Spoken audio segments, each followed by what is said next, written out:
Hello and welcome to Man's Model Moments, Midweek Model Meet and February unboxings.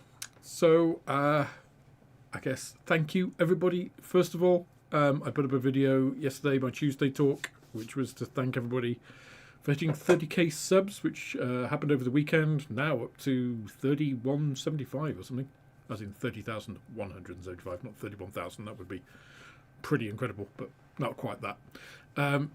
But no, thank you guys. It's great just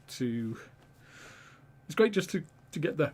You know, it's nice. It doesn't do anything. You know, it's not like I've got a silver play button for 100k or anything like that. But it's still nice. So thank you guys for that. I appreciate it. And that means, of course, that we can get more videos, more views, more content.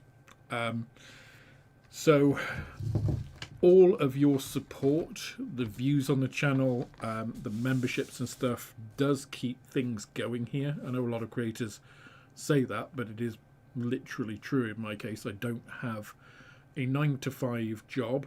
I have a 10 to 6 opening hours shop, which of course, you know, has to make money. But it doesn't really make much profit at the moment. It pays for itself, but that of course doesn't pay the bills. So the YouTube channel really does that, just about. So hopefully that can continue. I would love to become more successful with that, so I'm able to do more of that. It would be good to actually be able to employ somebody to actually put all of the stuff I've got in the shop on the website. I've still probably only got about a third of my shop stock on the website. It's incredibly time consuming, and that is my biggest roadblock, I guess, for expanding the internet sales of things. People always say, you know, most of your stuff must be online. It's like, no, actually 2/3 of the shop business comes from footfall. So actual physical people being in the shop, and only a third comes from online sales. So of course, that's good because that means that there's a lot of expansion possibilities. But of course, putting stuff on the website, I say, very time consuming, and my most precious commodity at the moment is time. And what I do mostly at the shop, and a few comments have come through that 30k Tuesday talk, you know, like, how do you find the time? And it's like, well, you know, besides the shop, the YouTube channel, you know, doing live streams and having a life, it's like, well, this pretty much is my life. So in terms of, you know, private stuff, you know, not a huge amount of time gets devoted to that. So it has become a way of life, rather than, you know, just a job. So, and hopefully that comes through in the videos, that it is, you know, it's a passion. It's not just, you know, an off the cuff thing or something that is, you know, it is a hobby, but it's not just a hobby. You know, for me, this is my living. It is, it saturates my life. So anyway, enough about me. I see we've got a lot of regulars in the chat. So good to see you all. We also have Angie, upgraded membership to Kit Part. Thank you very much. And Crop Ready Modeler, hopefully I've said that right, has joined at sprue level. So welcome, guys. Great to have you. I will update the Discord link after this show. Give me a while. A lot of people will say, you know, I check the link and it doesn't work. It's just like, I'm not that fast. You know, I mentioned time is one of my most precious things. So it's often the next day that I get to update it. I try to do it in the evenings, but with so many things, you know, all of the unboxings and stuff. And then by the time I get to the end of the stream and then see Maria and things, it's often gone. So it may be tomorrow, but I will try to do that tonight. So if you go to YouTube, go to the members posts So the community posts, you should see members posts. So there should only be a couple of them. And the last one will be the Discord link. Come into the Discord. In there, you will not see much if you are not a what's the word? Authenticated, maybe. But if you go into the roles chat, you can ask for me to assign your role. So this just means that I can manage people's levels. I know a couple of people have actually messaged me today. I've been away. A friend actually lost her job on Monday, so we met up and just trying to cheer up a bit. And then I actually had to pick up. A customer of mine is deciding to get rid of his stash, so we came to an arrangement, and I was uploading half of that. I've got to take the other half tomorrow. There's a lot. It's a lot. More stock to put on the internet, which I don't have time for. So yes, I'm quite behind with a few things. I'm aware that our Beyond the Box episode is a couple of weeks overdue now. That needs to go up. So I need to put some priority onto getting that up. But yeah, so a lot of people that I recognise in chat. So welcome to everybody. If you do have any questions or comments during tonight, both regulars and those who are new, if you put question or comment in capital letters or QQQ or CCC in capitals, just helps me pick it out from the chat, because I can't keep an eye on the chat all the time, because obviously I'm going to be doing unboxings and showing you those. So it just helps me when I go back and review stuff to pick those out. We also have Alien Ian 77. Welcome to Kit Part. Thank you very much. Much appreciated. All of the same comments. A couple of comments there. Craig said a lifestyle choice, and Julian said if I came to your shop, the footfall would be 0. Yes, yeah, appreciate that. And yes, okay, you said so. Julian is in a wheelchair, so no footfall. So I didn't want to say if you hadn't said it. I didn't know whether it was just an in joke. It's actually so. All the rain we've been having, and you know the shop has flooded multiple times before. I think I'm up to about 4 or 5 floods. Not one single flood, and that is because we've now got a threshold. So if you came to the shop, Julian, you probably would have difficulties getting in. It is not very disabled access friendly, but I am on hand to aid if necessary. Okie dokie. So let me put you across to. If I just move my microphone because I can't see my OBS studio. Put me across to the screen here. These are all of the kits. These are ranked with your votes. And you can see, for the first time ever, we have a draw at the top. The Skunk Works Model Shop 148 F16 XL and the Takom Wings 148th HS129B. Now you'll see that Takom actually has more first place votes. The reason the Skunk Models Workshop one equalises it is because what I do is, if something doesn't, so for instance, if we don't get to the ICM gangster car here, for example, what I do is I half these points and they get taken forward. Now, the reason I half them is because obviously I don't know that these people are going to join the next stream.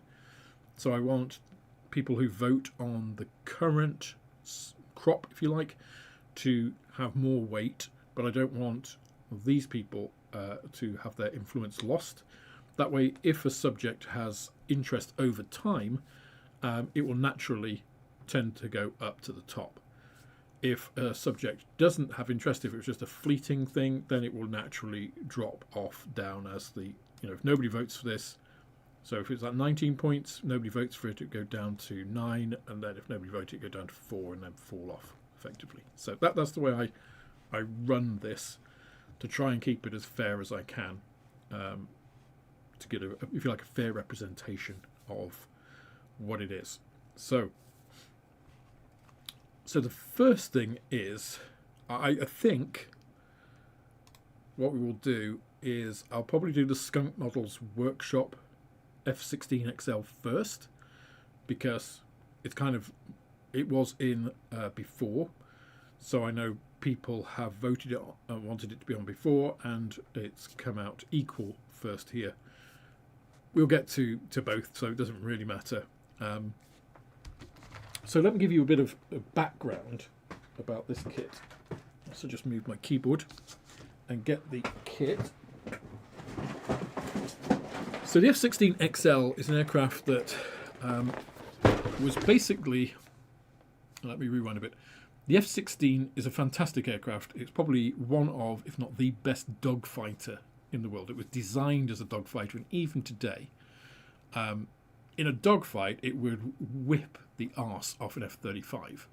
The problem with the F-16 in a modern environment, of course, is a fourth generation aircraft. It would never get to a dogfight. It would be destroyed by a beyond visual range missile before it was even aware there was an enemy combatant there. So the other disadvantage of the F-16 as a fourth gen fighter, apart from being an exceptional dogfighter, it can do multi-role missions as well. It was designed as a dogfighter, but it can be multi-role. The problem, and why you see things like F-15s being used instead of F-16s, is range. So its fuel capacity is ludicrously small. So that's a limiting factor. And the F-16XL was General Dynamics' kind of answer to this. And I believe it was for the competition. Correct me if I'm wrong, guys, because I often am. That it was for the same sort of government contract that the F-15E ended up winning, for a multi-role strike aircraft, basically. But the F-16XL, by all accounts, was excellent. So what they did is basically put on a sort of cranked delta wing. So they basically, normally the F-16 has this little stubby wing. They basically drew lines from halfway along that to the front, and you ended up with this aircraft. There we go. Now, it's weird the way that phases in, because the camera isn't absolute, of course. It adapts depending on lighting conditions and stuff, which is why that happens. And also, you will find, if you are a new viewer here, I tend to go on all kinds of tangents and things, but you see how when did it do it? There, you see you get that snow effect, and on a Tuesday talk a couple of weeks ago, I found that happened a lot, and I had to keep adjusting the chroma key, and even during the video it was still all over the place. It's because I'm in a conservatory here. My studio here is a conservatory, and if I record during the day, I get variable amounts, and of course the weather in England at the moment is it's cloudy, but then it's patchy cloud, so the light level varies a lot, and natural light is much more powerful than the LED strips that I have here, and so of course the camera is constantly adjusting for the light level, which of course messes with the chroma key. So I've found the root cause. And the reason that I managed to get the Tuesday talk this week more balanced, not 100%, but more balanced, is because two reasons. Firstly, I recorded it in the morning, and then when I went to edit it, because basically I record it before going to the shop, put it on a cloud drive, and then at the shop I can edit it so that it comes out in the night.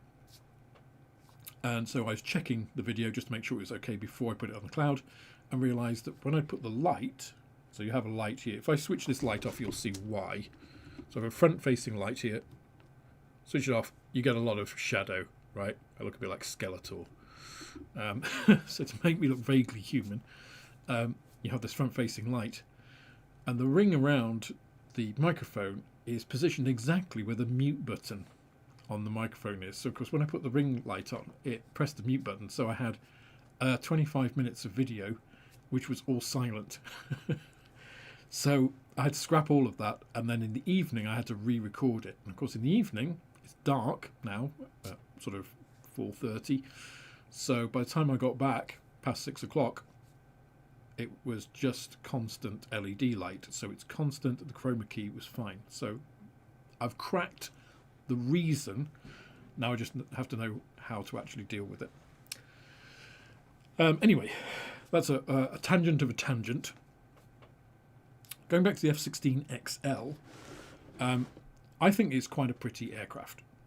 So I think the F-16 is quite a pretty aircraft, but I think the F-16XL had, and by all accounts it was very good, it had a lot more fuel capacity, it could carry a lot more weapons. So it had range, it had carrying capacity. Obviously it's only single engined, so that fuel economy wasn't too bad. It wasn't using its afterburner all the time as well, because it wasn't in dogfights, it wasn't designed for that. So it was pretty cool. But it was decided, for a strike aircraft, the F-15 was, arguably better. For a strike aircraft, 2 engines with that redundancy makes sense. And ultimately it was decided not to go forward with the F-16XL program. But I've always wanted to model it, and I wanted to model it in a reasonable scale. The thing is, there aren't many models of the F-16XL around. There are a couple of 1/144th scale, which is not a scale I wanted to do.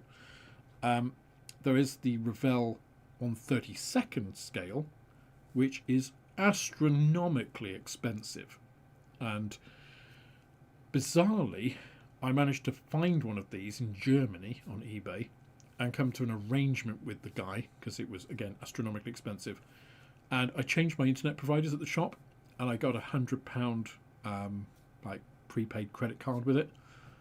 So that was my gift to myself, was buying this F-16XL in 1/32nd scale. And that happened just before I went to, I think it was the Yeovil show. I think that was last October time. And wouldn't you know it, I was going along and found this kit, a 1/48 scale F-16XL, for a lot less money than I just spent buying 1/32nd scale. Now, of course, 1/32nd scale is a lot bigger. I mean, actually, if I knew that this was available, I mean, these are rare. There are not many of these around. But if I'd known a 48 scale was available, I would probably not have bought the 1/32nd scale. But here we are. That is the background to this kit. So let me go across to the other camera. Let's get my drink out of the way.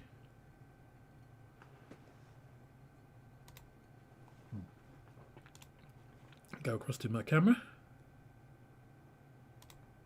There we go. So here she is.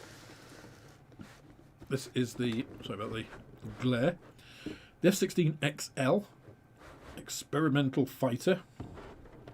I think they only made one, but you can see it sort of has this blended, slightly, like, as I say, blended delta wing that then goes out to the sort of cranked, almost normal part of the F-16 wing.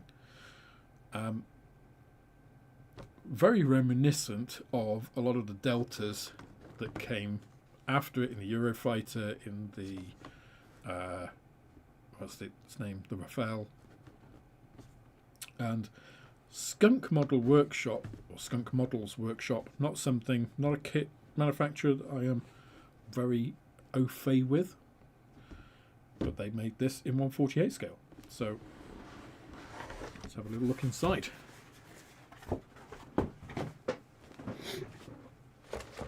So we have instructions,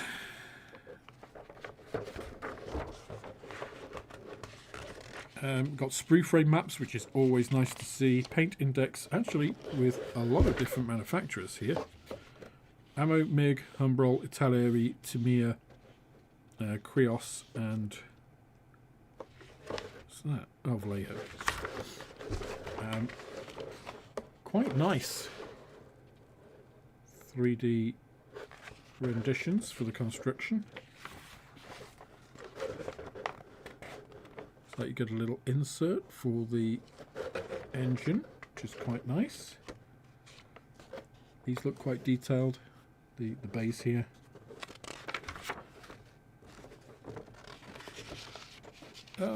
Looks like you can position all of these look like flaperons, both flaps and ailerons. It looks like you have the option to have open or closed canopy as well. In fact, you do. Also tells you to add weight, but it doesn't tell you how much. And then you have a whole bunch of potential stores. Let me just turn this one off and let me... So, there we go. A bit better lighting here. And here's all of the different options you have with all the different stations.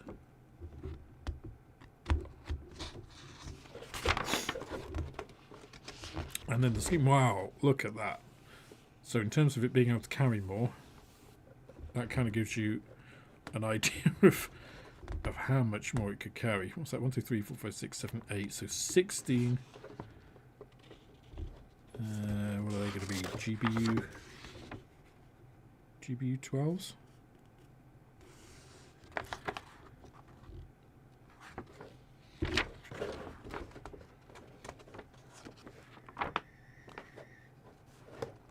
Okay, so you've got the prototype scheme from 1982 and a NASA scheme from 1993 and then a fictional scheme for the Flying Tigers in 1995, which is quite cool. So you've got a tiger mouth. Oh my god, you got another one.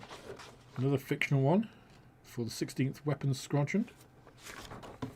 Oh, and an Israeli version. That's very cool that you get all those options. I didn't realise that you get all of that. That's pretty impressive. Ooh. Maybe an Israeli one would be cool. So, that's not bad. That's not bad a bad instruction book. Here are the decals, which actually look rather nice. Designed by Cross Delta. I'm not familiar with that company as a decal manufacturer, but you certainly get a lot of different markings. The Israeli ones, of course. You've got the Massa ones. These look pretty good. Overall, that looks pretty nice. I do like that that shark mouth.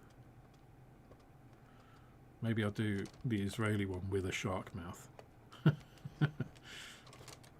Oh, you get a second set of decals for all the ordnance. That's excellent. Interesting. Kinetic model kits. So, is this then a kinetic kit? We need to explore that in a bit. So obviously this I picked up from a model show, so it is second hand.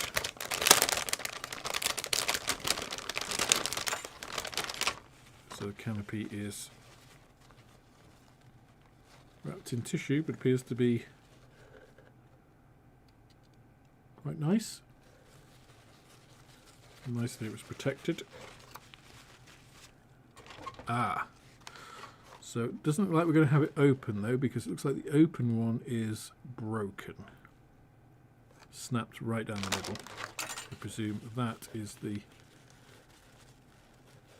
bit at the back for the open one. Yeah, there's the other half of the... It's always the danger with second-hand kits, you can never quite tell. But we have the closed canopy in there, so that's okay. Yeah, we're not going to be able to get that one back, are we?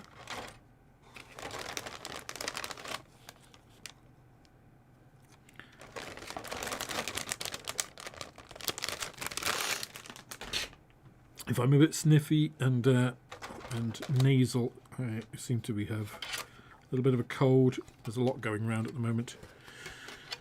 So you can see we've got a single piece upper fuselage, single piece lower fuselage. But if you think about a normal F-16 and think about, okay, you know, it'd be there and then its wings would kind of be here.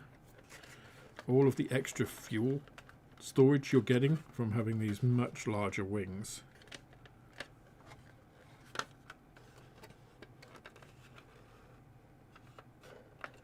Fit here looks pretty good. It's got quite nice, just angle that so you can see, quite nicely done panel lines engraved.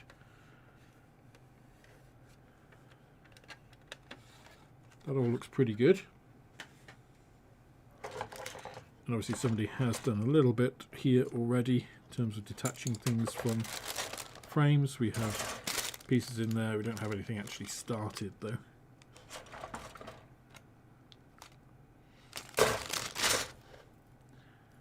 So the cockpit tub, kind of fairly standard for an F-16. And essentially, internally, this is probably going to be exactly the same as a normal F-16 kit. There's that other part of the fuselage frame. Because it was designed... No, he hasn't. No. That was just whether Pablo has eaten or not. Because he would take a second dinner if he could get away with it. So... nice detail on all of these surfaces.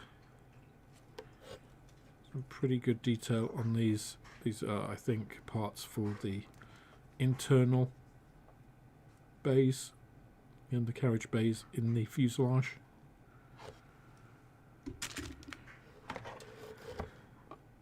Undercarriage wheels in a slightly different plastic, which is odd. In fact, I think I can see like 3 different types of plastic here. That is a targeting pod.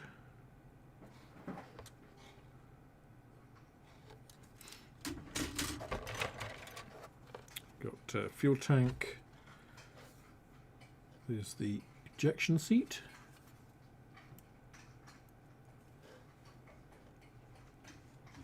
Sure we got focus here. There we go.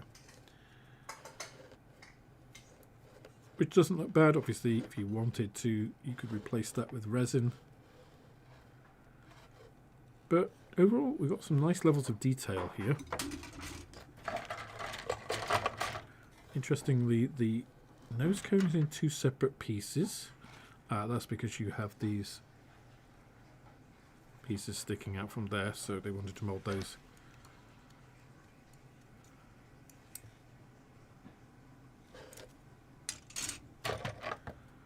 These look like all of the pieces for the intake and the exhaust, afterburner ring, more fuel tank, various flying surfaces, very, very heavy injection gate sprues here. Not that affects the pieces themselves, but there's some flash on some of these pieces. Nothing too bad. More of those flapper-on pieces with, it looks like, different tabs for if you want to position them stowed or deployed. That's quite a neat idea. That's quite clever.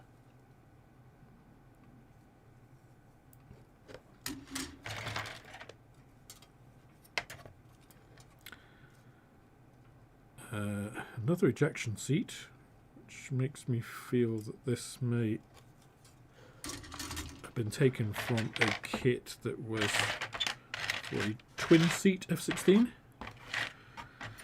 We've got some AMRAMs, some Sidewinders. I don't see a lot of GBUs or Mavericks, so somebody may have had those. That's not really an issue for me.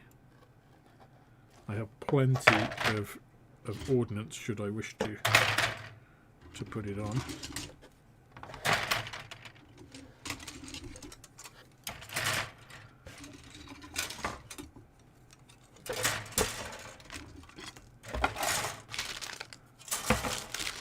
I don't think they were in here. These are all various different pieces, like the intake pieces. Again, looks like the bottom of the fuselage bay, which has the part of the ducting. Vertical stabilizer. So, just going back to that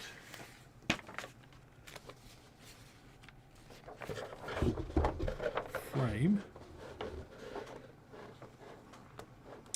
Yeah, I think somebody has had these Mavericks. Not Mavericks, they're laser guided bombs and GBUs. I don't really care. It's, but it looks like the original kit came with a lot of ordnance pieces in. Oh yeah, and somebody has had all of the... Somebody's taken out the weapons, basically, to use on another project from the looks of things. That doesn't really bother me. If I was that concerned, I would have checked the kit that it had all of those components before buying it, but the aircraft itself was what I was most interested in, and that is present and correct. So it's an interesting aircraft, I think.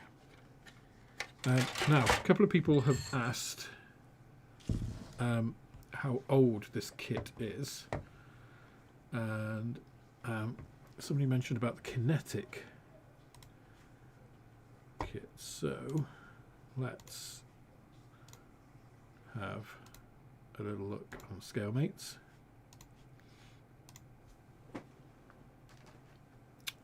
And see where that is. Not SL, XL.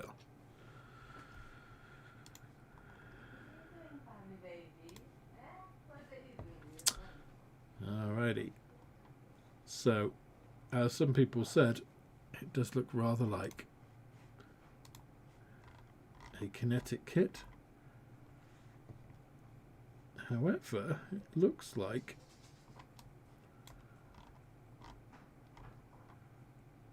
not a kinetic tooled kit. So there's the skunk models one. New parts here.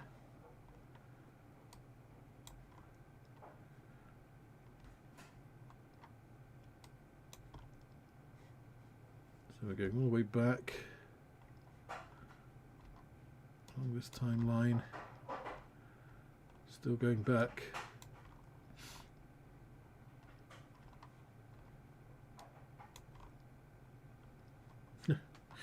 Too far.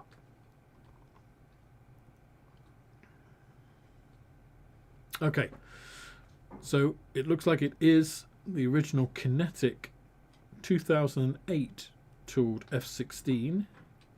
Yeah, that's the F16 AM Block 15.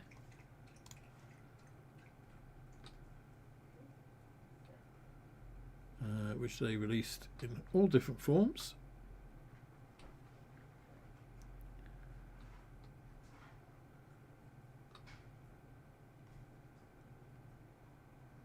In 2019, they released the XL. That was the XL2. And this one is in 2016. So it looks like kinetic, oh actually, 2015, the original kit goes back to. And then Looks like they put some new parts in it in 2016. Now, which does mine look like? Is there any difference between those two boxes? Okay, that's the original box with the blue. So mine is this one with the yellow. So it looks like Skunk Models added the new pieces for the XL, and then Kinetic did their own a couple of years later. I wonder if they used the Skunk Models pieces and then added pieces to that, or they did their own. That would make sense, right? Seems that there must have been a relationship between them. So there we go. 2016 new parts on a 2008 Kinetic original tooling is what this kit was, or is. But as you can see, in 48 scale, it's Kinetic or Skunk Models, which is, you know, an original Kinetic kit with other parts, and that's it.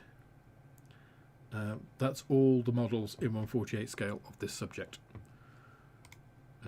If you want it in 1/72 scale, it's basically the monogram kit from 1983. And it looks like it was only issued once. Well, two different boxings, but 1983. And 1144, there were a few more. So LS, in fact, it looks like LS did theirs. It was boxed a couple of different times. That's interesting. Look at that. Trumpeter did one in the 90s, and Airfix reboxed it. No, I never knew that Airfix reboxed any Trumpeter kits. You learn something new every day. But yes, you see there are a few more XLs in 1144 scale. Why it is so popular in 144 scale, I don't know. 32nd scale, you have Can-Am kit, which is a rebox of the Ace Hobby kit. The Revell is also a rebox of that, and originally the main F16 tooling is the 1977 Hasegawa tool for those. So not a very commonly covered subject. The Revell boxing I have, I'm not sure whether it's that one or that one. I'll have to check. But yeah, they've only released it twice, 1989 and 2003. So that was, in fact, I think the last time it was available. So it's over 20 years since the XL in 32nd scale has been released. So not a common kit of what I think is quite a pretty aircraft, and a nice what could have been, which if you've listened to any of me talking to other people and on the channel, you know that I do like the unusual, very much like Gary as well. And Gary's stuff, he does like the unusuals, the what ifs, the what could have beens, a lot of the time.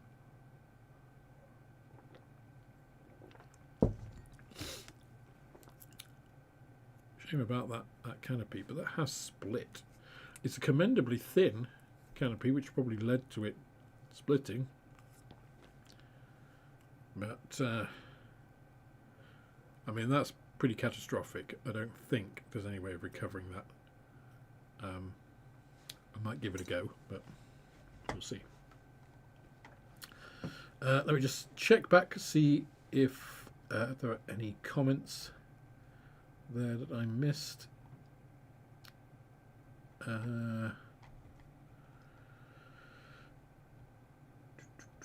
Don't think there's too many there.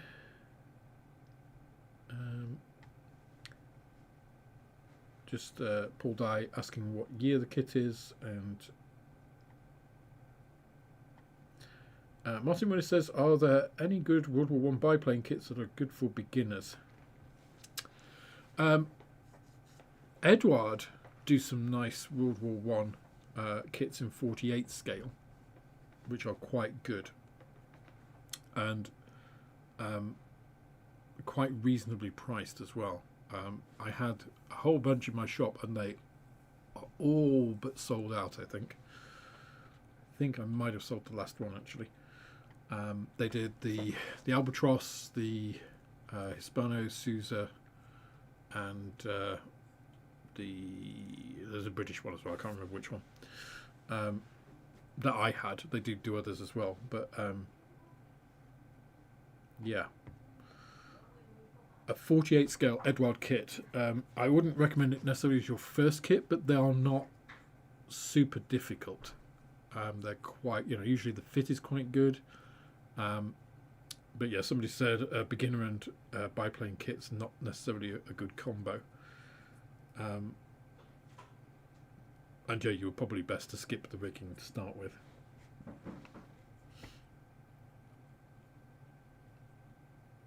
I'm just trying to think no, those aren't. I'm just trying to think of some of the Airfix later releases that they did recently, but one of those is the Fokker Eindecker, which is by definition not a biplane. And the Sopwith one is a little bit older, and I've not built it. So I think it's a Sopwith, is it? Or I've got one up there somewhere. But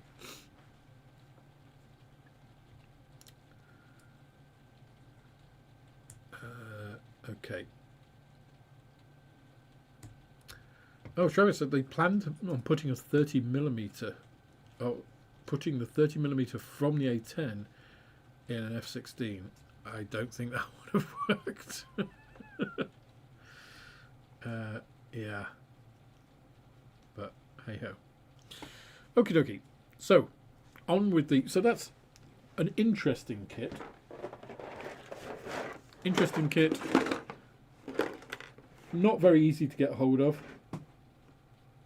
in either 48 or 32nd scale. You probably have more luck finding one in 48 scale. But yeah, I do plan on building that on the channel at some point. I've no idea when. But let us move on to another aircraft that... this is a favourite of mine. I was really excited when I saw that ICM was going to be releasing one last year. In the end, they decided not to do that. Obviously, they've had a very tough time of it with what's been happening in Ukraine. And they've decided not to do it also because Takom released this kit. They do it in a couple of different forms, if I can hold it straight. And this one actually comes, it's called the HS129 squared set. So it's £66. I've got, I think, 3 boxes in the shop. They include 2 HS129 B2s, no, a B2 and a B3. So you can include 2 full kits, 2 of these kits. It's quite a big box, as you can imagine. Come on, sort out the. So you get 2 of these aircraft, 1 B2, and then the B3 with the big 75mm cannon, and a 48 scale Panther, and a couple of resin 3D printed pilots as well. Which for £66, 3 kits, £22 a kit, I think is pretty damn good. And I think Takom are doing some really good stuff recently. I think Takom I said this to Gary. I think Takom are one of the manufacturers to watch. They are growing quickly, I feel, and producing some absolutely fantastic toolings at pretty decent prices. They've got a fairly wide range of subjects as well. So let's have a little look as I put you over onto the other screen and get you onto the box. Here we go. So quite nice box art, not stellar but quite nice. The ICM kit certainly had nicer box art when it was envisaged. You get bonus clear parts in this as well, so they're providing a lot of value, I think, in this. You get 4 schemes, including a captured one evaluated by the RAF, winter scheme, standard Eastern Front, and Mediterranean. About as varied as you could get for this sort of subject. So they also put the frame maps on the box, which I think is also really good. So you can see how the kit is actually broken down. I should probably do it that way around for you guys, shouldn't I? You can actually see how the kit is broken down before you ever purchase it, which pretty nice. You know, you can make a decision and you're thinking, well, is that too complex? You know, does it look like my sort of thing? How detailed is it? You know, pretty good, I think. And again, £22. That's pretty reasonable, right? For 1/48 scale, 129. So let's have a little look what's inside. The other thing is, as you saw, this is a deep box. Yeah, it's like quite a big thing, and it's full. There's not a huge amount of room for stuff to move around, and it's like you have 4 frames bagged there. Have a couple of frames there, upper wing and fuselage sides.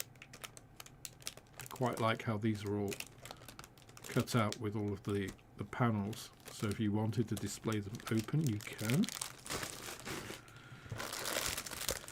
It's the lower wing, so you get an idea of the size of the aircraft. HS129 wasn't massive, but it was, you know, fair size.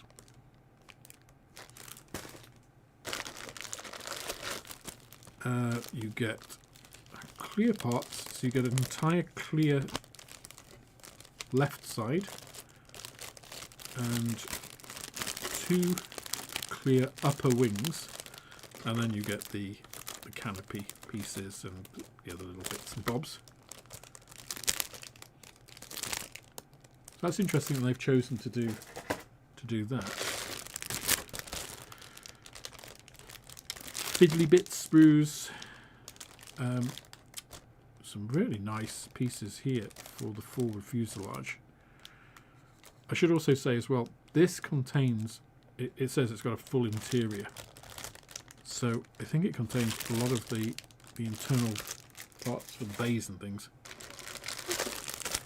More fiddly bits, so we've got, that's the 37mm cannon housing, 37mm cannon itself. I'll come to all of these again, obviously, but and then, yeah, here we go. Look, you've got all of the framing for the wings in case you want to do all of that internal bit. And then you have, in fact, let's put all of this here for a second while we take a little look at the instructions and decals. The other thing I like about Takom and ICM, some of the other Chinese manufacturers, these resealable bags, these are great. Because yes, you can put stuff in an Airfix bag after you've opened it, or a Revell bag, but then you've already, well, not so much the Revell bags actually, because they are opened and then sellotaped, but the Airfix bags you have to cut. So putting stuff back in, you know, it's not like you can seal it up, whereas you can for this. And look at this, the decals are actually separately bagged once you're in there. They look really nice. We'll come back to those. Let's start with the weakest part of Takom kits, and it has to be said, a lot of other Chinese manufacturers, and actually Japanese as well. I wouldn't say, to me, a strong pointer its instructions, but particularly Takom, Ryefield, Border is especially bad. Meng, their instructions are hit and miss, right? This is quite a nice little booklet, but it is a bit small. Good God. Doesn't it realise the age range of people who are going to be doing these kits?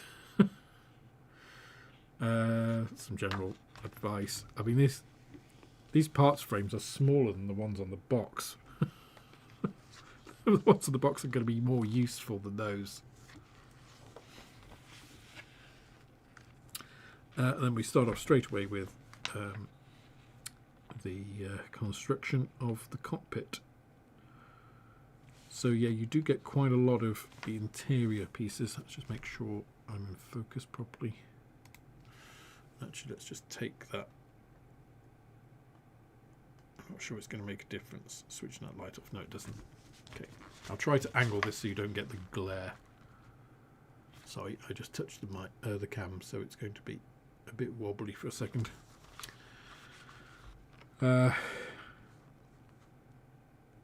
But this looks pretty good. You've got armoured interior, well, the armoured windscreen part for the interior control panel. You've got all these pieces on the side. It was a very cramped cockpit in the 129. It was a little less cramped because they moved some of the controls, well, not controls, the dials to the engines for all of the engine pressure and stuff.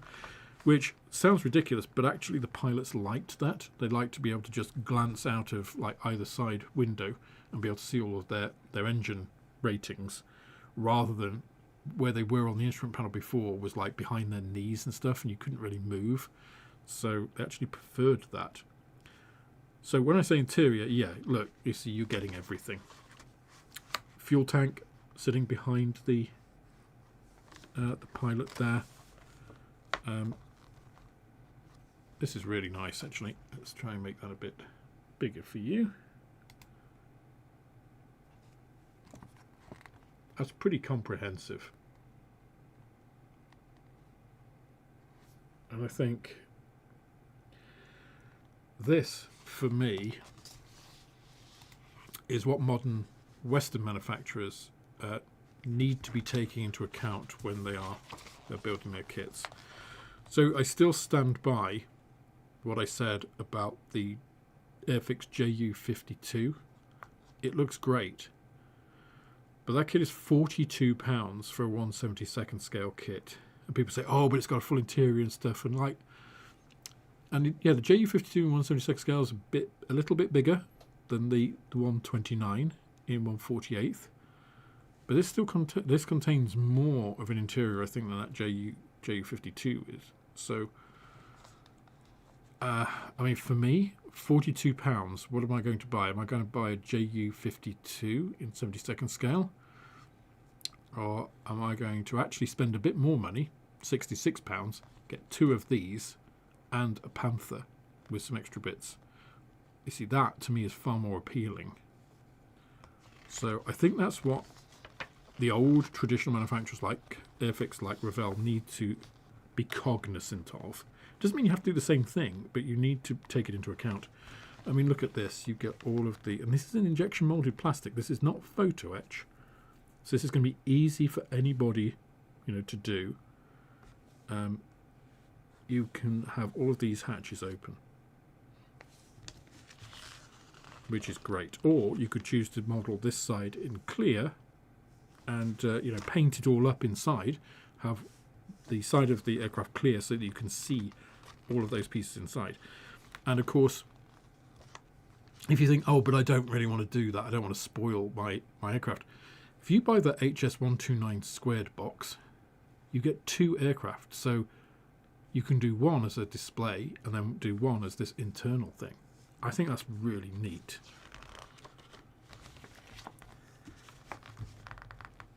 Yes, you get the full internal wing structure. Oh my god, you get the fuel tanks, look, for the wings. £22, guys, this. £22. And that's if you're averaging out between the 3 kits and box, obviously. I mean, this is pretty damn good. I'm not going to lie. This will definitely get built for the channel. Looks like you get the full Gnome Rhone engines, the French engines that powered this thing. Originally, it was designed to use the Argus engines, which were less powerful, and it was rather heavy for those engines. So these Gnome Rhones really made the aircraft. It has a ton of cool design features. The actual original aircraft. So you see these are like semi-recessed into the nacelles. I don't know whether you get a good picture, but you see these came so that the wheels were slightly proud, so that you could, if you were to do a belly up landing, so you couldn't see that very well, if you were to do a belly up landing, then those would take some of the aircraft weight. So it was designed so that you could crash land it, because it was a ground support aircraft. They had envisaged that. It had basically the armoured bathtub. So, you know, the A-10 was not the first aircraft to do that. It was neat on a number of levels. You know, this very reduced cross section, which is why it was so cramped. Pilots of this aircraft actually preferred, because it was so well constructed and so they were so well protected in it, they preferred crash landing it to bailing out if they were hit, which gives you a measure of confidence in your airframe that it's just like, no, I'll crash land it rather than, you know, jump out with a parachute.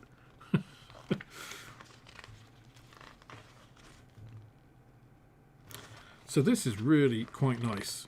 The instructions are, yeah, definitely the weakest part, but then I don't think anybody expected them to be particularly strong, right? The B2, which is the 37mm cannon, and then B3 has the 75mm. That's the main difference between these. So these had the 37mm cannon. They also carried small bombs, and it proved very effective.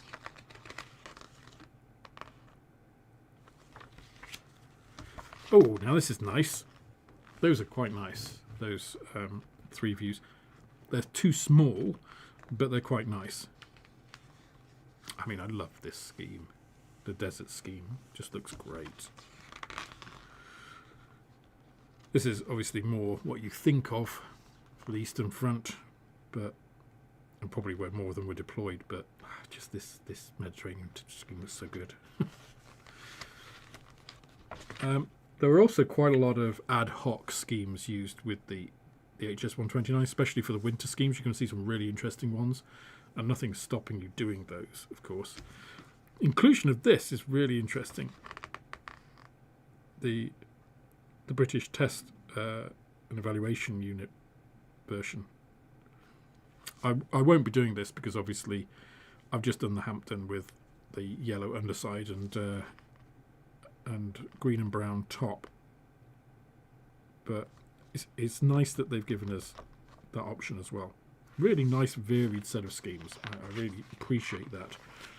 It would have been very easy just to do, you know, 3 different Eastern Front schemes, plus a winter version of the same thing. But there you kind of get all the theatres that it was used in.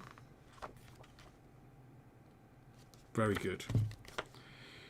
But if only it was bigger. Right?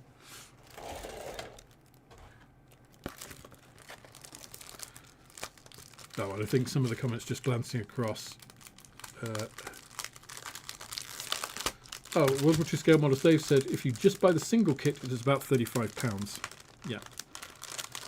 So, I mean, the HS2, or HS129 squared kit combo is really good value.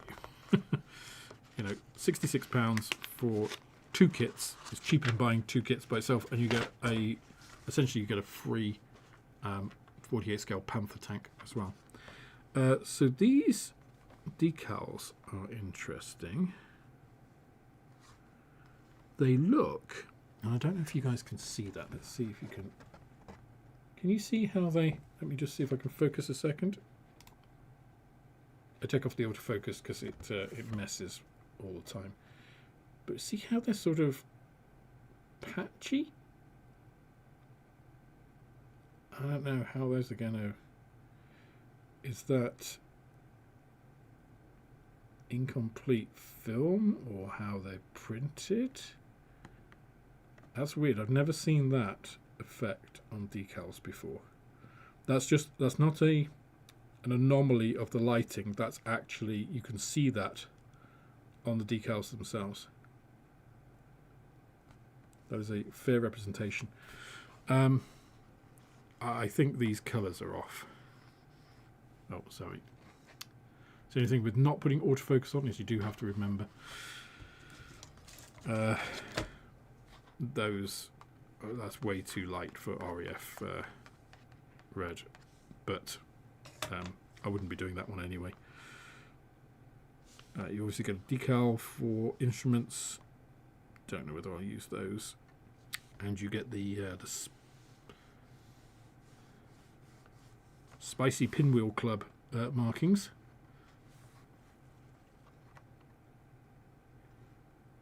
So decent set of decals, but just that weird. They feel fine.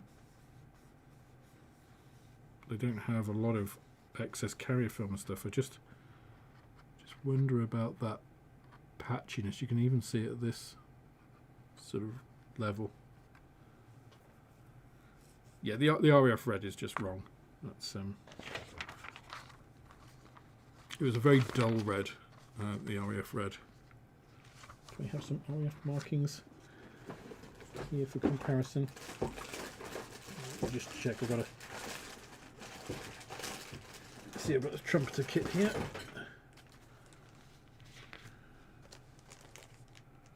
No, those are sealed, typical. So no. Anyway, I can put them back in the resealable bag now for their protection.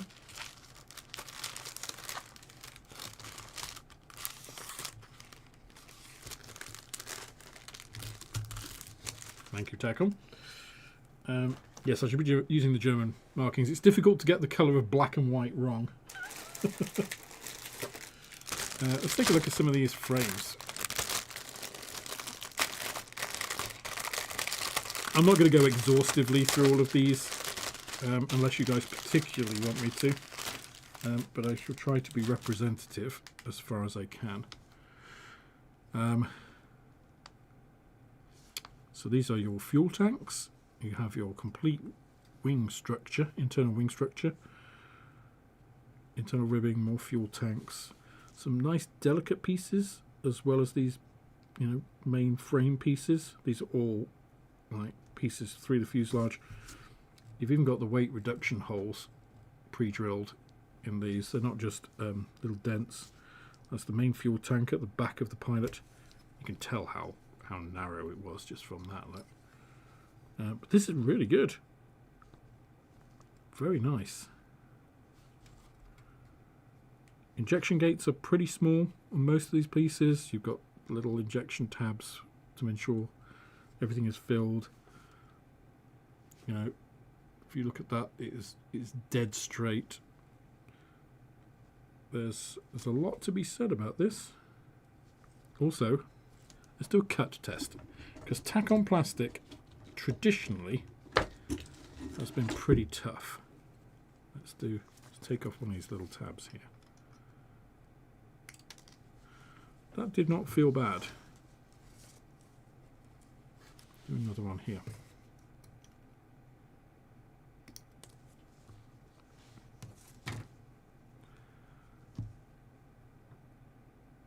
That is not tough plastic. I would say that's a little harder than Airfix plastic maybe,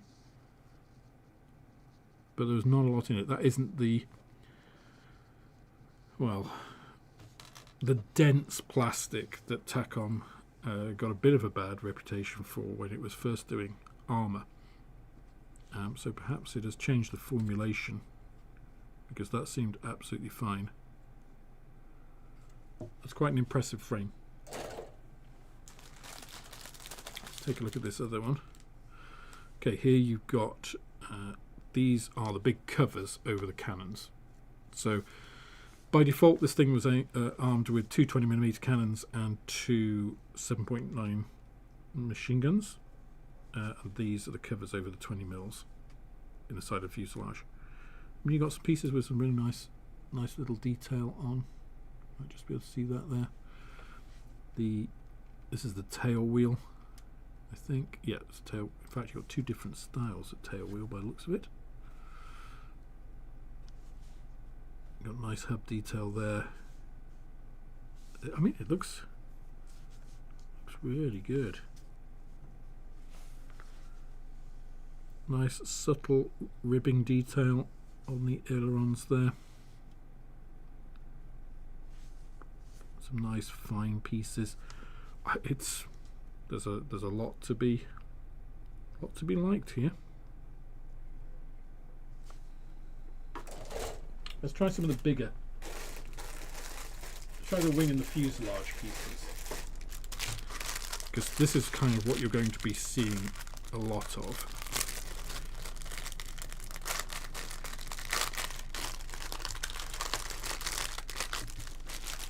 Now this piece does feel a little fragile to have, to not have it on a frame as such. It feels like it could flex quite a lot because you've only got this connection here. But I mean, it seems fairly robust.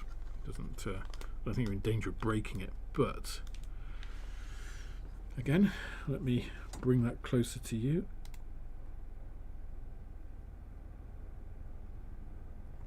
So that you can see that detail. See the riveting detail around the recess for the wheel, and how smooth that wheel recess is. And then you've got these almost industrial fasteners.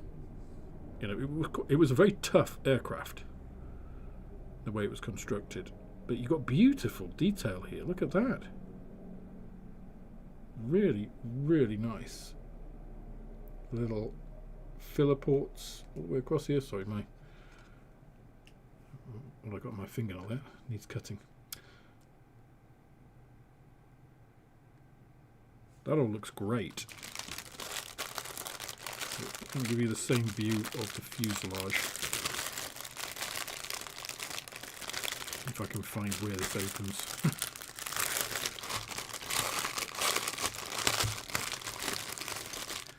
Let's get you in focus for that.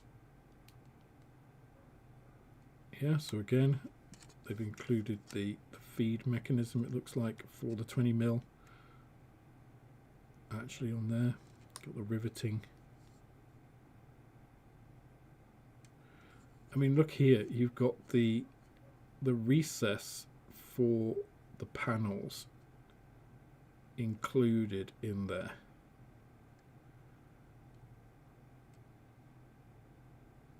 Which I praised on Revell's 32nd scale Meteor. This is a 1/48 scale kit. And yeah, it is going to be slightly out of scale in terms of the depth here. But they're achieving this without photo etch. This is just injection molding. So very, very nice. Now these are the tops of the wings. Again, it's kind of very industrial the way some of this was created. A bit finer out in the outboard sections of the wings, but around the main spar and engine, fuel tanks and things, yeah. But this looks great.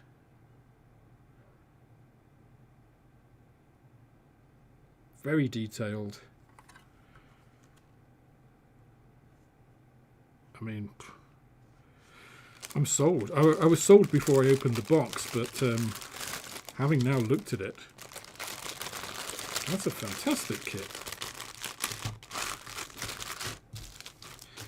I said a while ago to Gary, you know, I think Takom are really a company to watch at the moment. They seem to be knocking it out of the park in terms of what they're making and how cost effective it is. And this, I think, just goes to underline that. Let's take a look at the clear parts.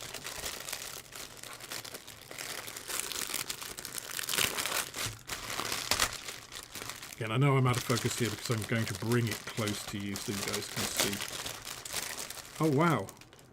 Okay. So these are wrapped in plastic and bagged. Presumably so that they don't get marred. It's like they're wrapped in like cling film, which I have no idea how to open without cutting.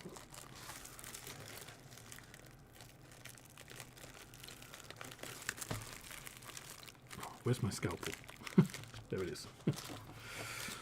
Okay, we'll just do the brutal. We've got the bag to put it back in, so it doesn't matter. I'm going to be making this anyway, so.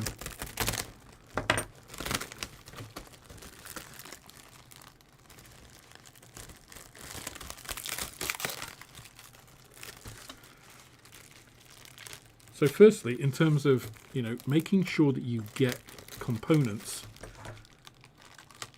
as the factory intended, this is probably over and beyond what I would expect.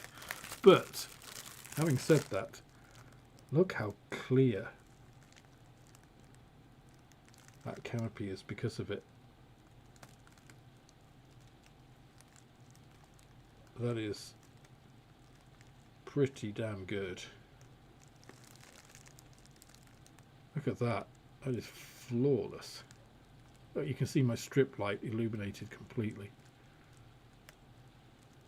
I'm not going to take the whole thing off because I think you get the impression from that. I don't want to. I think it's going to be difficult for me to take it off and then try and get it rebagged. So forgive me for not doing it. I think you get the general impression. That is pretty good, pretty damn good.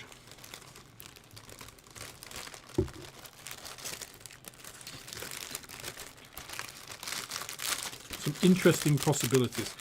I don't think I would ever do the wings, the clear wings. Don't think. Not sure. Maybe I will. Actually, how did they get this in? Somebody with better skills than me, obviously. What a mess I've made of that. Maybe I should have taken it out of the plastic.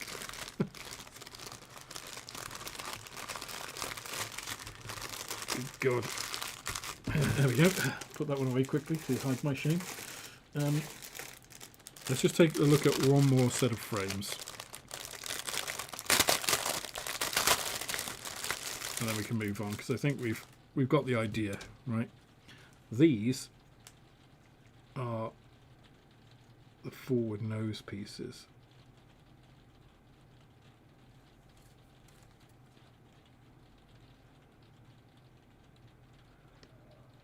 And some of the internal pieces for the undercarriage. Some of the, I don't know what these pieces are. I think that is part of the cockpit floor. That's one of the bulkheads, I think, where it has the cannons on. The undercarriage, which are very, very sturdy. Oh, look at that. Now look at that. They've given you two versions. Compressed and uncompressed oleos. Look, because the oleos here had boots. And they've given you a compressed version and an uncompressed version. I guess depending on the weight of the aircraft or whether it was in flight or not. So obviously in flight you're not going to have any compression on there, and these are going to be up in the nacelles. So to have these ones would be wrong. That kind of attention to detail is again, very commendable. Oh, it looks like, is that a strap?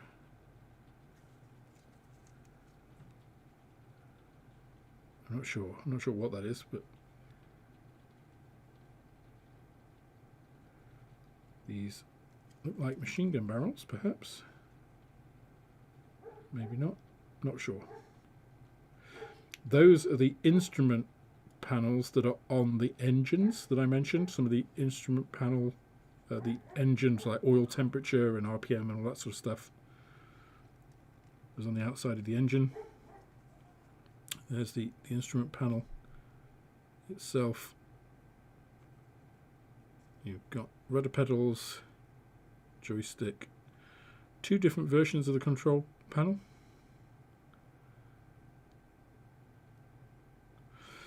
Yeah, I mean, that is,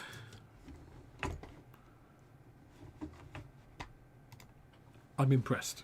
I am impressed. That's pretty nice. Oh, and World War II scale, just as I come back, World War II scale models. Dave has sent 5 Men's Model Moments gift memberships. Thank you, sir. Dave is a long-time supporter of this and other channels. He's a really nice guy.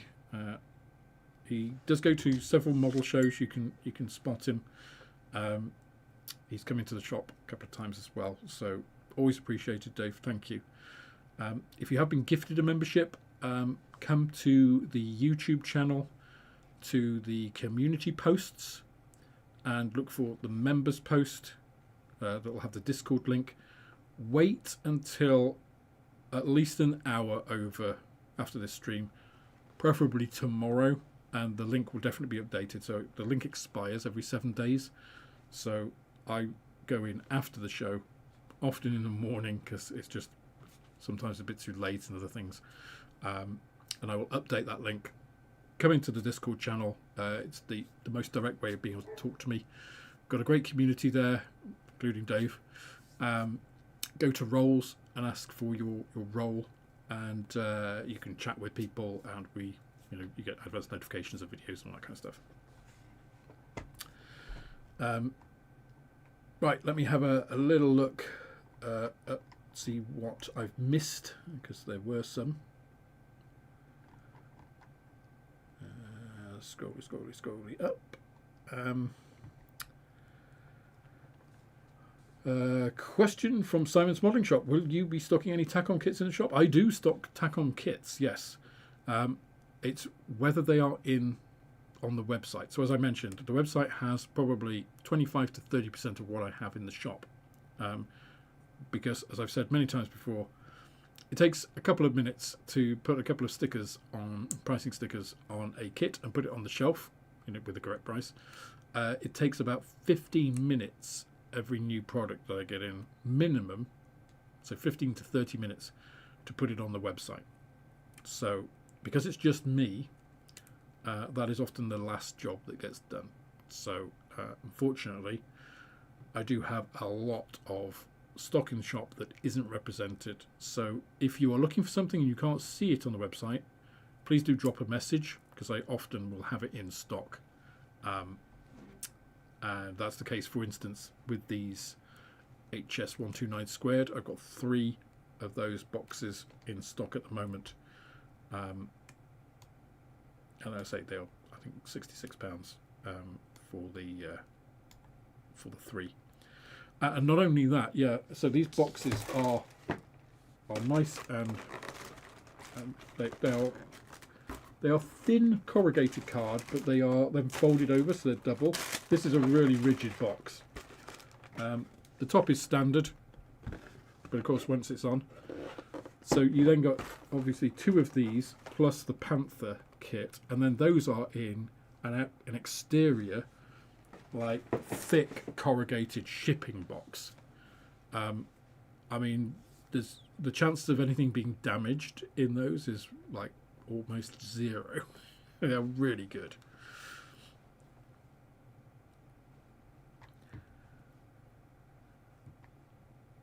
Travis scored best 35th scale armour at a show with a Takom Blitz Stug. Why not? Grumblings were heard from serious armour guys. I mean, It's all fair play, right? Takom are good at putting the sprues on the box sides. Yeah, yeah, I really like that. I think that's a really good call.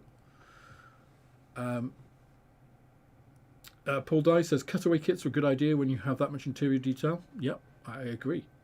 And yeah, chewing it over with myself, I think I've kind of convinced myself I might do that actually. Probably with both wings as well, because you could display both aircraft, right? The B2 and the B3. I'll probably do the B2 in the camouflage scheme for the Mediterranean. So sort of sand and spinach type of camo, because I think it looks really nice. And then do like a Eastern Front, maybe winter camo, one with the transparent pieces, so that you could, you know, with all the interior painted, so you could see what's in the fully painted one as well. That might be a good idea. But then display them side by side. That's quite a nice little package, isn't it?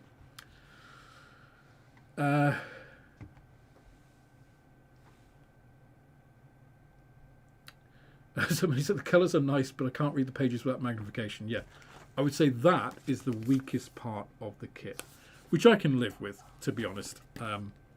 Especially as you can go on Scalemates now, and you know somebody will have uploaded this in PDF format, and obviously with the PDF you can blow it up on screen really easily.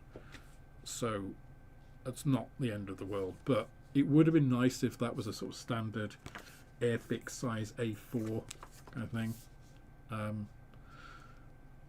Yeah, because, and I get that this sort of model is for, as ICM described their kits, they're for an intermediate level modeler, right? They're somebody who's been in the hobby for a bit, or they've got some confidence with their skills and want to have that little bit more of a challenge. They want to, you know, something a bit meatier to get their teeth into.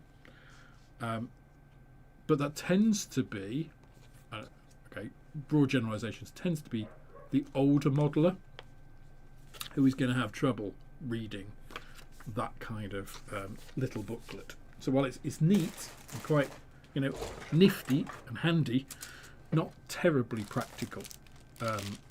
So yeah, I think that is the weakest part of that kit that I can see. Right, let's get that away. And let's put those across as well. Because otherwise, I realised it's already 21:24. How did that happen? Where did the time go?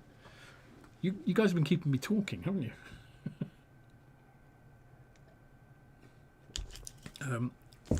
Let me just quickly scroll down, make sure I don't get any more comments missed.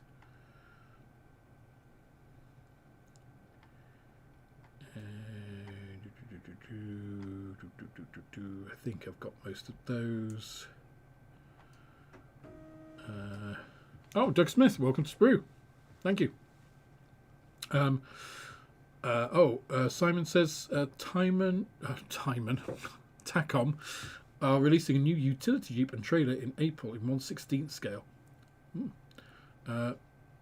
Not my chosen specialised subject, a utility vehicle.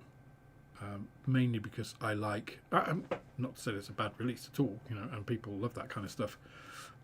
As I've mentioned before, I don't model things that I could kind of, you know, drive or experience in real life. You know, I'm not going to get the chance to pilot an HS129. I don't think I'd want to. I know, and for vehicles and stuff, it would be like a tank. You know, I've driven small tanks and self-propelled guns. I haven't driven an actual tank, like a proper MBT style tank. Tanks aren't that interesting to drive, to be honest. But I mean, maybe a modern MBT, because you can get some serious speed out of those. But I'm probably not going to get that opportunity, so I'll model them instead. So, captive audience, Alex. Yes, indeed. So we go to number 3 then. So those were the first 2 tied positions. Let me get across to the screen again. and bring up the unboxing. which means we've only done the first two, but the third one is a very, very different sort of kit, right? And it's sitting here. I looked all over the shop and then realised I brought it back for last week's unboxing in case it made it. And that is this, the 10th British Hussar from 1815. So this is obviously an old kit, old Airfix kit. I've got several of these. I've built one of them, which is the Rifleman. I recorded it all for the channel. I actually did that last year, and that will be coming at some point during the year. But I've got a whole bunch of these because I think they're quite nice, actually. And they're not usually too much. Some of them can be a bit pricey. I think these would actually be quite good for Airfix to bring back in the Vintage Classics range. But let me switch across to the screen with... let's focus on that and let's switch you across. There we go. So here it is. I don't know if this is an original boxing or one of the re-releases. I'm not exactly sure. They also did them in blister packs. I'm not sure if this actually made it to a blister pack, but some of them certainly were. So this is going back a fair way. Yeah, this is the 1960s Airfix logo. Are you a member of the Airfix Modelers Club? Club page every week in Buster and Valiant comics. It's 60s, yeah. And there we have Haldane Place. Yep, not there anymore. So this is that era where you had these big fold-out instruction leaflets, if I want to call them.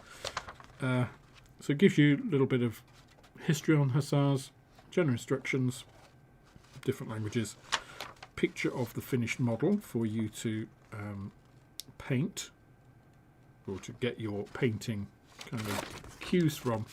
And on the other side, of course, the instructions, which were very much of its time and very kind of basic. Now, some interesting things with these kits. So it is in that horrible off-white plastic. It has a fair bit of flash on the frame itself, even before we start. These do require quite a lot of cleanup and quite a lot of care in assembly, and you will need filler with them. I mean, these really are just making the basics of a figure for painting, and a lot of the work that you'll do and how good a figure you will end up with is in the painting and not in this moulding. They're not particularly crisp. You know, quite a lot of this detail. If I bring this up and I can get it to focus on this, let me.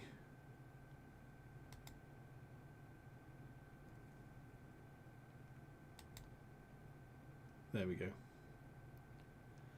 See, quite a lot of this detail is quite vague.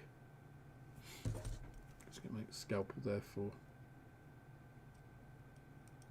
So if you're used to painting miniatures in a sort of 40k sense, these do not have the sort of definition. These weren't molded for painting in the way that those were. You know, 40k figures. You can see there's quite a lot of flash on the hand there.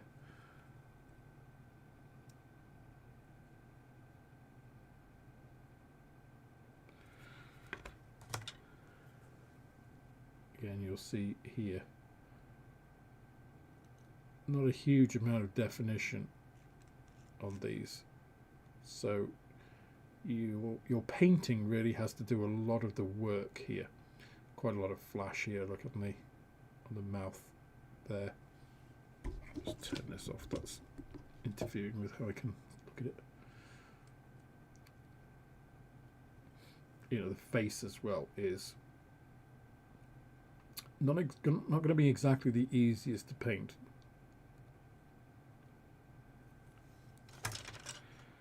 The horse. Just see how well this goes together. Not bad, actually. The actual fit of that is not too bad for its age. Obviously, massive gap there. Having just said that, but I mean, you're going to have to do quite a bit of work anyway. Because look at this.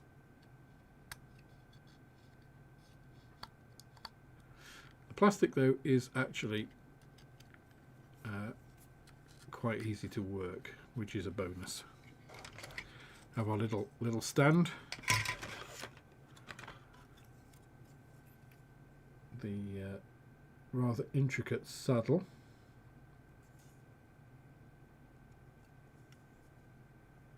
Bridle, stirrups. I mean, some of these smaller pieces, this buckle, I think it is pretty vague.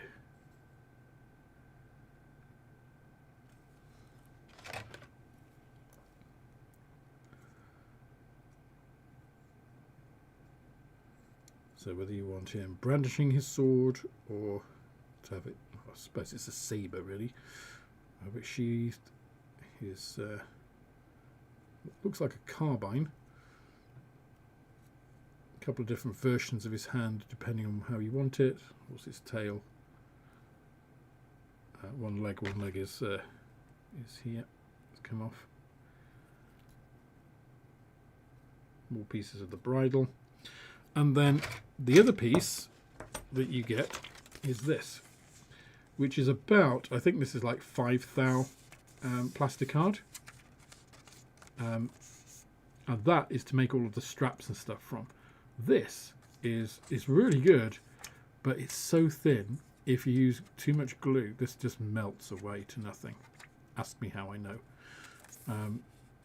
But it's also quite handy stuff. And of course, look at that. Airfix Special Polystyrene Adhesive. A proper Haldane Place manufactured one. I wonder if there's actually adhesive still left in there, or whether it's all managed to escape. Feels like most of it is solid. I imagine what's happened, that feels absolutely, I'm putting quite a lot of pressure on that. That is rock solid. Because polystyrene cement, this type of polystyrene cement, contains polystyrene. So it is basically, if you can imagine, like polystyrene, clear polystyrene, with some solvent to make it liquid. It's effectively sprue goo. It's very thin sprue goo, which is why you can use sprue goo as an adhesive, right? And because it's in these tubes, obviously this one is still sealed, but they're obviously filled from this end and then crimped. So this isn't an airtight seal, this is just a crimp. So the solvent over decades evaporates, and then of course what you're left with is really a big bit of plastic. So yeah, it's kind of like a model, a 1-to-1 scale model of a tube of glue now. I might use that on a diorama base with this in the future. So I think if you can pick one of these up at a reasonable price, it's an interesting modelling experience, either as a nostalgia build or just to do something different and experience, you know, kind of a simpler time of modelling where, you know, a lot of the skill and finesse of the finished product is really you rather than the kit, because you're going to have to do quite a lot of work on this. You know, look at that. It fits together well. The indexing points are all good, but you're going to have to fill basically the entirety around here, right, to create a horse that they will then paint well. And the painting of this will make or break it. So this is a very different type of modelling to that Takom HS129 that we've just looked at. So I think it's interesting. It's not for everybody. You know, I mean, it's kind of made even more obvious. If I can pull that really thin plastic card out. Look, here is the template. So this is the template for all of your straps, right? So you put this on here. You can see how thin the plastic is because you can see through it. And then you cut out these pieces. So where do we have? Where's C? So C is this. That is what? If that's a millimetre, I may be exaggerating. That's about a millimetre wide, maybe a little bit less. You've got to cut about a millimetre by about 15 millimetres. And that is this little strap that goes obviously around the horse's tail. So you've got to make that strap from this plastic. So you have to make a lot of your parts. I mean, good God, these are thin. These are like 0.5 millimetre tops. RS&T here. You can see that. So that's RS&T. Right, you've got to make those, and then I don't know where those are. But I mean, there's quite a lot of them. Like, you've got to make the entire harness, mostly out of this, with a couple of parts from the kit. Yeah, it's very, very different type and different expectations on the modeler from, you know, even a contemporary Tamiya kit. And then, yeah, it's just like, oh, and paint it like this. Right? You just get a picture. It's just like...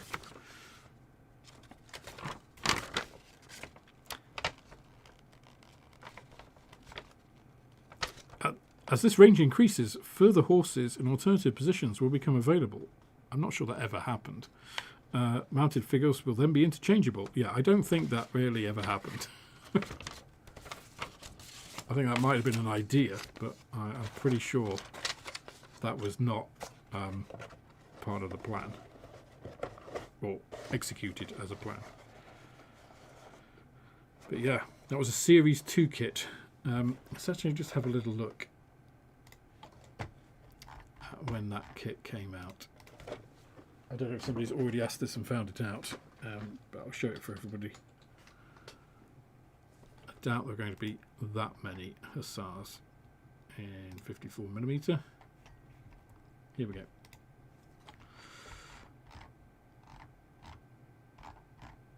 Oh, okay. Doesn't seem to have a timeline for it. Huh. Okay. Well, that's my boxing. Yeah, thank you. I don't need to know I'm not buying you again.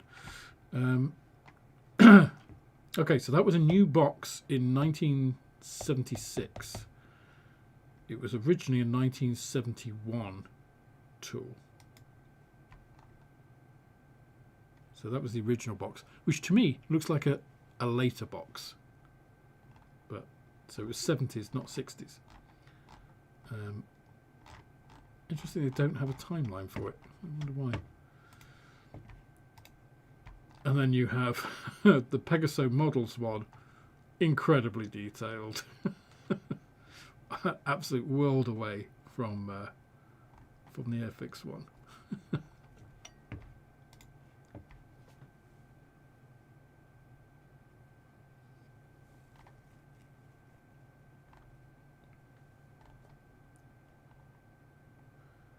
But this wasn't about these kind of things. It was about bringing these type of historical figures to, you know, the normal modeler.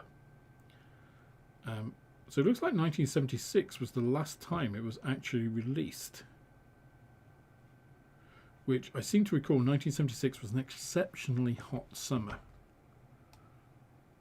I had a heat wave in the UK. So there we go. 10th British Hussar. Not for everyone. Let me have a little look at what comments. Oh, somebody did put up Adrian. Yeah, 1976 new box, that one. Yeah. Paul says at least the painting guide is in colour. Can't remember many old Airfix kits with that. That's a good call.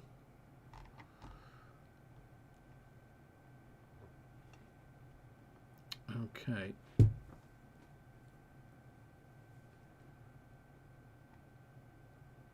Okay. So that was a fast one. So we made up some time there. What's next? What's next on the old list? Oh, it's the ICM 1/32 scale. See, there wasn't much separating these kits. 6 points from the 2 leaders to that one, and we get a big drop off for the Westland Wyvern. The DHH2 Tiger Moth World Air Forces edition. And I say edition because this kit has been released previously in several times by ICM. So here we go. That is the boxing.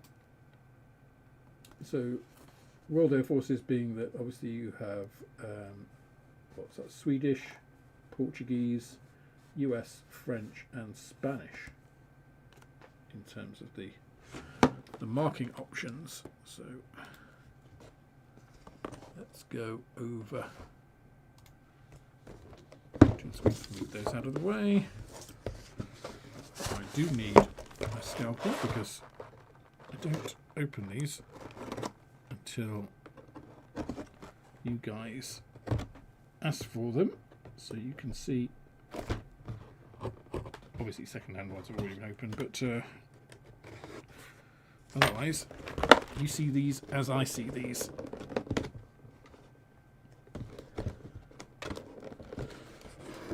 Oh, they're so tight, these these sleeves, almost airtight. There we go. Nice box art though. Do like that. This looks like a Vichy French one as well, which will be one of the next paint videos coming out. Will be the French. So the usual large ICM sturdy boxing. I'm going to move it around this way so that I don't knock everything with the opening. Obviously the Tiger Moth is a small aircraft. So this is on 1/32 scale, which makes it, I mean actually this isn't really a beginner's biplane, but once you've got a couple down, this sort of scale for biplanes, I mean this is what the wingnut wings were, right, is pretty good. So it only consists of I think 3 frames in there. The ubiquitous paint guide, and then the typical. You see, this is like Airfix, like Revell. This is the kind of industry standard in terms of painting instructions, instruction sheets, right? A4 booklet size, color artwork, bit of description, paint guide.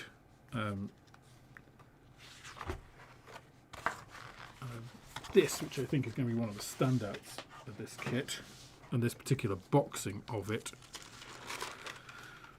is you get these rather nice. Oh, it's not Spanish, is it? That's is that Belgian? It is, isn't it? Belgian is black, white, and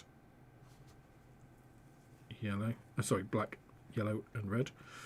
I thought it was just red and yellow. I wasn't looking properly. So yeah, we've got the large Swedish markings, the US ones, Portuguese, along with the Portuguese tail flashes, so normal markings, and then the French as well. Which all looks really nice. Some individual dials for the internal instruments.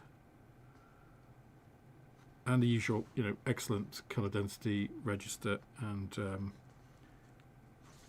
detail. I mean, these ones, you can read these if you put your glasses on, because they are tiny. Really nice. Really, really nice.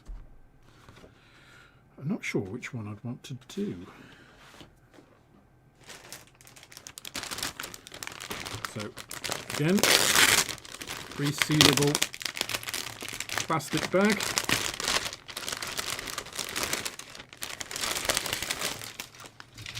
Oh, there goes the transparencies, which are, I won't open these. They'll be the usual crystal clear ones. They're tiny, but it is a biplane, so what do you expect? Yeah, 3 frames, so pretty basic. But quite nice. The usual ICM, nice subtle ribbing effect on here, fabric ribbing effect. It's quite nice. With the floor built in, so you get the right dihedral, which is all very nice. So those are both of the uppers, I think. Is that right? Was it? No. Is that one wing? That's one wing. Is without looking at instructions, I can't tell. I'm not a Tiger Moth knowledge base. So have a look at the other big fuselage component pieces. This is really nice. So if you look here on the wing, you've got this nice effect. Let me show you it a little closer.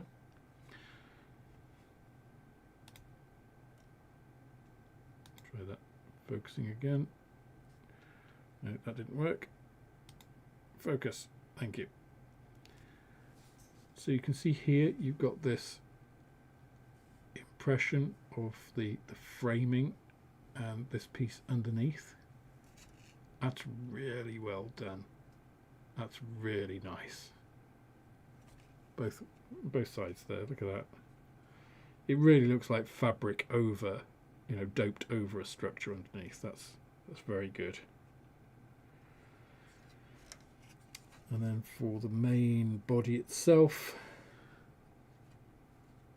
pretty straightforward.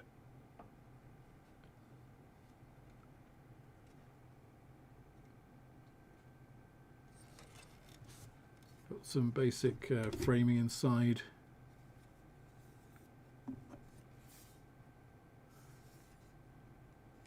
This is a pretty simple kit, actually.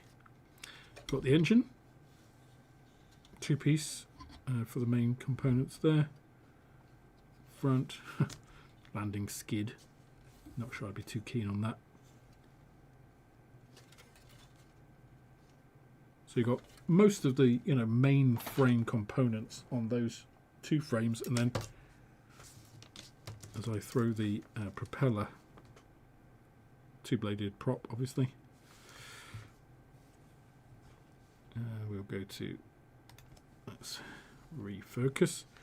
The fiddly bits frame actually isn't too fiddly. I mean, you do have some tiny little pieces for strakes and stuff. Exhausts for the engine. I presume that's what they are. The struts, got pitot tubes there. Those look like parts of the controls.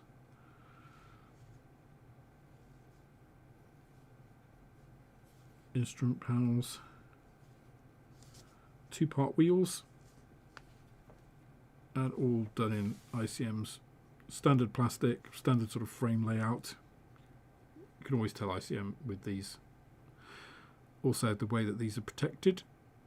So this is the main undercarriage piece, all in one, and then protected by these complex sprues on the outside, which is quite nice. I do like that.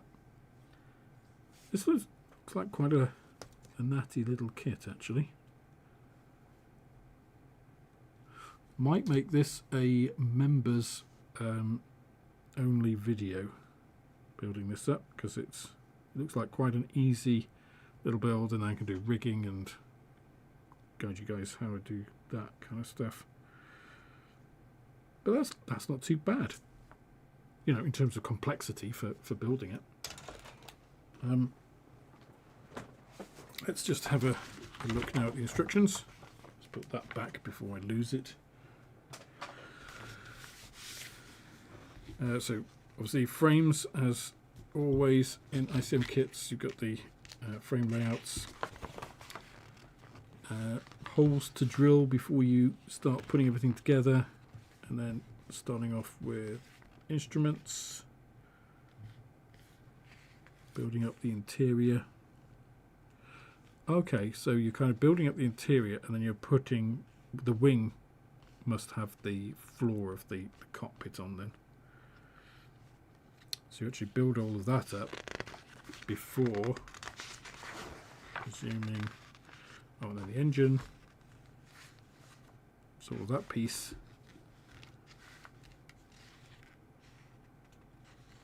Okay, so you've got some framing for the engine in there too. Goes on there.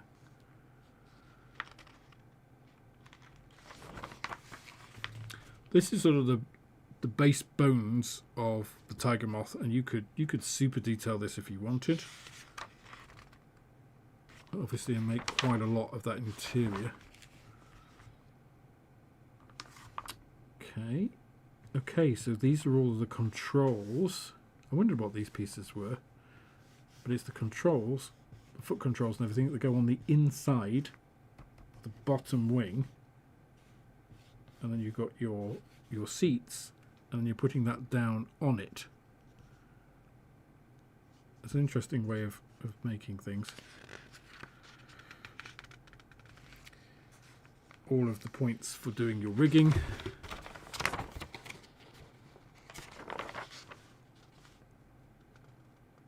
Is that rigging, or is that to bring the wing on? Or is it a bit of both? No, it's to do the rigging. Look, they're showing you. You might be able to see that. See, they're giving you a rigging diagram, showing you how to do that, which is quite nice. So you do all that rigging, then you close these wings up. That's neat. That's a neat way of doing it, actually. It shows you A, B, C, and D, how to thread it through. Okay, interesting.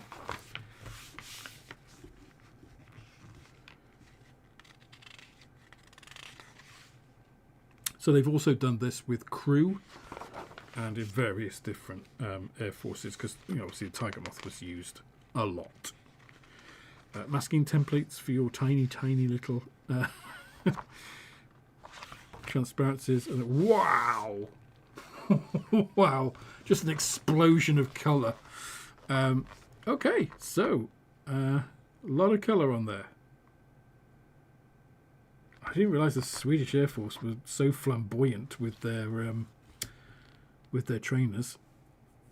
So it's red and yellow, and then obviously you've got the yellow and blue flag colours for the tail, and then obviously the 3 crowned logos there. That's very distinctive.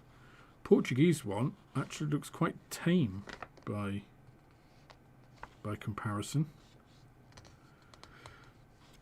I tell you what as well, I wouldn't go for the Portuguese one for one simple reason here, and that is this little... I hate doing these. I hate masking where you've got like a top surface colour or a leading edge or something that then just wraps over a little bit onto another one. It's such a pain. The French one's quite appealing. The US one, not for me.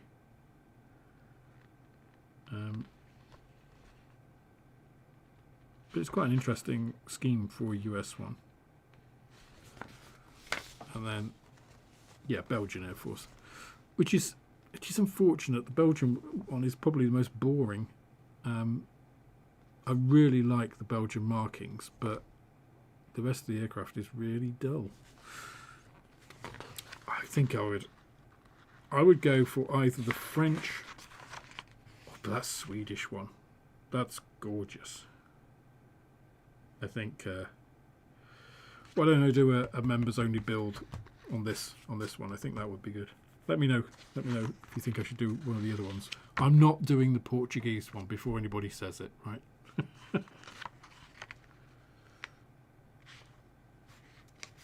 Oh, did Jen do one? Oh, okay. I must have missed that one. I've seen some of her build series. Jen does some really nice models. Which version did she do?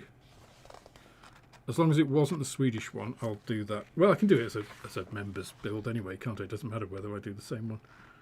It's actually got an interesting... It's a kink. Look, it's not a straight line. That's not a bend in the page. I thought it was just the angle I was looking at it for. That is like a cranked... I'm just thinking about rigging it. See, if you need to mask something with rigging, that becomes more problematic. That may actually require the wings painting before putting together. Then that's an interesting problem. I'll look at that one. But right, that has led us, quite coincidentally, to 10 o'clock. So I like that. I didn't think... I've never been a particular fan of the Tiger Moth. I know some people absolutely love it. I've always just thought, yeah, it's a biplane trainer. It's but that scheme, that Swedish scheme, that's kind of got me... That's very, very distinctive. Wow. Very tough job ahead. No, it'll be a breeze. But I think actually, showing you guys doing a tougher scheme like that, how do you do the masking on something that you've got to rig as well in very bright colours, red and yellow, which are, perceived as two of the hardest colours to do. I must say, doing the Hampton, the yellow underneath, wasn't hard at all. It really wasn't. I already painted it on the streams, so I just sprayed it. I primed it white and then sprayed it. I mixed up the colour with ICM paints and sprayed those. It was no issue at all.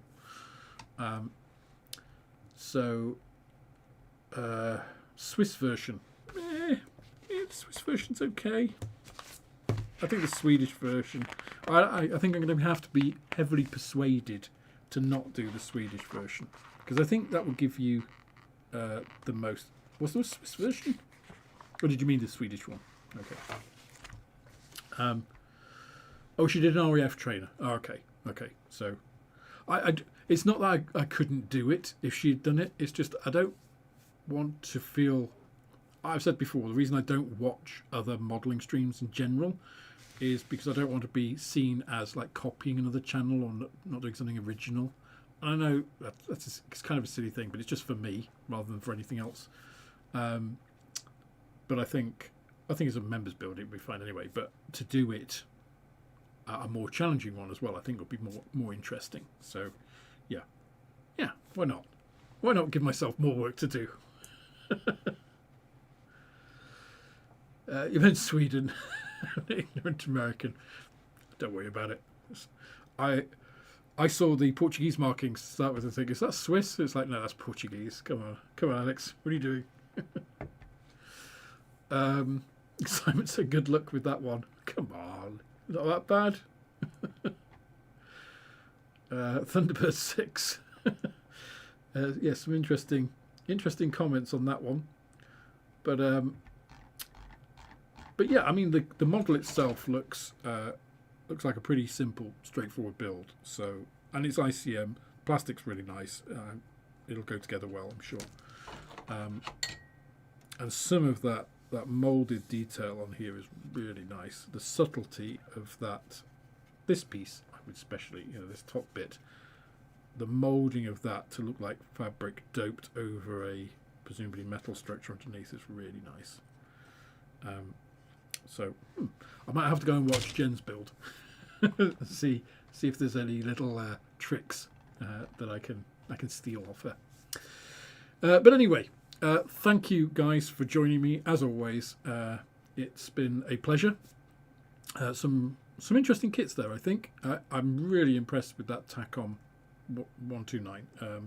I love the 129, as people who know me will know. I was really looking forward to the ICM one. Disappointed that won't be coming, but I think that Takom one has pretty much sewn that up. So I think it's a wise move from ICM to think, they want to do something more original. I think that's probably a wise choice, because that is going to be hard to beat, I think, especially that price. So thanks, guys. Have a fantastic rest of your evening wherever you are in the world. I will be on John Alex stream on Friday. A notification for that will go up on the channel. You can join through his channel, through my channel. It'd be just great to see people. Tomorrow should be the Tamiya releases compressed video. So if you've seen the stream, there's nothing particularly new there, but in the same format as the others. And of course, the shorts continue to try and bring in a wider audience to hopefully see those compressed videos and join this community. So for those of you who have joined the community, I'll make the modifications to the Discord invite on the YouTube community posts, members only.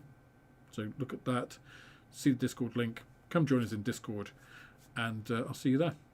Okay, guys, thanks very much. Take care, and I'll see you on the next one.